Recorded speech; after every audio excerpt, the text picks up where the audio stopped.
Hi guys, so in today's video I am going to be talking about whether or not betta fish can live with snails, and the fact is that they can, and I'll be giving you information on how to do that properly and kind of some tips, I guess.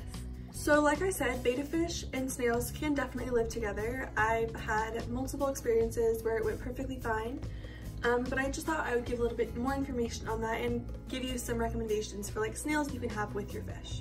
Another thing I'd just like to say really quickly is that snails can live with your fish, like I said, but they can't be held responsible for cleaning your entire tank. I know a lot of people will buy a couple snails or just one snail and expect it to clean all of their tank, and they won't have to do water changes anymore, or they won't have to clean their tank anymore. That's not really how it works.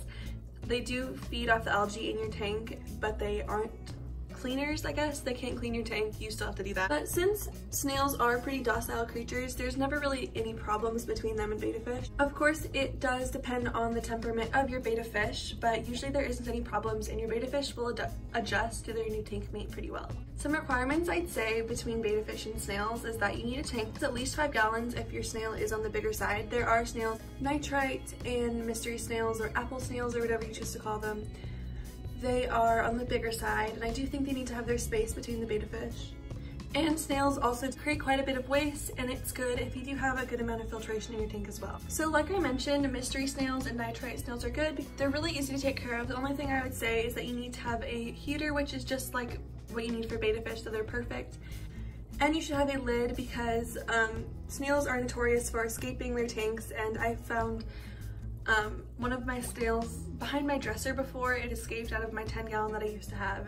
That kind of sucked, so I would be sure that you have a secure lid.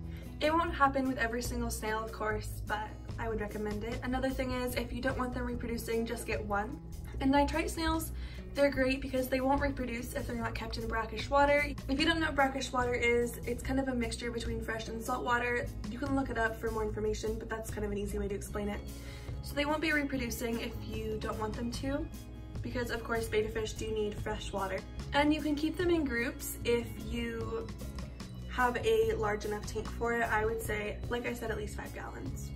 That's about it for this video. If you have any questions, feel free to comment them below. I'll be happy to answer them. And if you also have any more comments on keeping betta fish with snails, or if you've had success stories or maybe not so much success, please let me know. I'm very curious.